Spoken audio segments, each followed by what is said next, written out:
Welcome to this explainer. Today, we're going to completely shatter this illusion that the mountains you learned about in school are these permanent, unchangeable fixtures of our planet. We humans have this tendency to look up at a massive, towering peak and just assume it's always been exactly that way and, well, always will be. But today, we're looking at Mount Everest, and we're diving into the wild reality that the Earth beneath our feet, even at its highest, most seemingly permanent point, is actually very much alive, and it is in constant motion. Okay, so let's dive right in and ask a question that honestly most textbooks just completely ignore. Is Mount Everest actually locked into its final size? Like, is it frozen in time forever? Because think about it, we're taught in school to memorize a specific number for Everest height, right? We memorize it for trivia nights, geography tests, and we just assume that number is its final size, carved in stone. But, as you're going to see today, assuming this giant is finished growing is probably one of the biggest geographical misconceptions out there. It absolutely is not. Here's the crucial point. Right now, literally while you're watching this explainer, Everest is still quietly getting taller by roughly 4 millimeters every single year. Now, I know what you're thinking. 4 millimeters? That sounds incredibly small, small enough to just brush off. But you have to remember, we're talking about geological time here. Over millions of years, those tiny little 4-millimeter increments stack up into one of the most massive, most violent, ongoing physical transformations in Earth's entire history. And trust me, it shows absolutely no signs of stopping. Section 1. Measuring a moving target. The 2020 remeasurement. So, to figure out exactly how much this giant is growing, we have to look at how humans desperately try to measure a mountain that basically refuses to sit still. Historically, there was this huge discrepancy between China and Nepal. For years, they just could not agree on the basic facts of the mountain sitting right on their shared border. See, for a long time, China insisted the height should be measured strictly by the rock summit. Back in 2005, using the Yellow Sea as their baseline for sea level, China calculated the rock height at exactly 8,844.43 meters. But Nepal, well, they had been using a much older measurement from 1954 that included the mountain snowcap, and they measured that against the mean sea level of the Bay of Bengal, putting it at 8,848 meters. I mean, that is a massive discrepancy for the world's tallest peak. Eventually, both nations realized, okay, we need to coordinate here to find an undeniable consensus. And what's truly incredible here is the sheer human effort that went into the 2020 joint expedition to finally get this right. We're talking about surveyors dedicating 2 full years of their lives just training for this. First, they established this massive network of line-of-sight stations spanning 250 kilometers. From there, they used traditional trigonometric formulas, multiplying the base of a triangle by its angles to calculate the height. But they didn't stop there. These surveyors actually hauled modern technology right to the top of the world, physically placing GPS beacons on the summit to measure distances via satellite. The result? A newly agreed-upon height of 8,848.86 meters, meaning the mountain had officially grown almost a full meter over previous official measurements. Pretty wild, right? Section 2. The continental collision.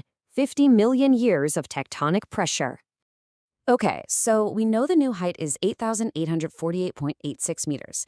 But to understand why it grew nearly a full meter from previous estimates, we have to go back to the very beginning. Just look at the immense scale of what we're dealing with across geological history here. 50 million years ago, the landmass we now call India wasn't even attached to Asia. It was this totally separate tectonic plate just drifting across an ancient ocean. Fast forward to 89,000 years ago, and we see major shifts in underground river systems. Then jump all the way to 2015, where a sudden earthquake alters the mountain in an instant. This just goes to show you that Everest is the product of continuous, overlapping forces happening across wildly different timescales. Let's go back to that initial collision. 50 million years ago, India slammed right into Asia. But because both plates were made of this really thick, buoyant continental crust, neither of them was heavy enough to actually sink down into the Earth's mantle. And because the crust couldn't sink, well, it had absolutely nowhere to go but up. It basically crumbled like a rug being pushed against a wall, and boom, that formed the Himalayas. And here is the real kicker. India is still violently sliding into Asia today at a rate of about 5 centimeters a year, which, fun fact, is roughly the speed your fingernails grow. So every single year, that slow-motion crash injects fresh pressure into the mountain range, physically pushing Everest upward millimeter by millimeter. Section 3. The underground river effect. A geological plot twist. Now, just when you think this explainer is entirely about tectonic plates crashing together, Researchers analyzing that 2020 remeasurement discovered an entirely unexpected mechanism pushing the mountain up. It's called isostatic rebound. They found out that about 89,000 years ago, a massive underground river system near Everest shifted its course. And when it did, the rushing water cut right through and eroded millions upon millions of tons of heavy rock and sediment. When all that tremendous weight was suddenly washed away from the surrounding landscape, the pressure on the Earth's crust beneath Everest dropped significantly. This triggered that isostatic rebound, basically allowing the crust to expand and push upward. It's kind of like a couch cushion slowly puffing back out after you stand up from it. So the removal of that ancient rock reduced the downward pressure, allowing the Earth to literally lift Everest up by as much as 15 to 50 extra meters over tens of thousands of years.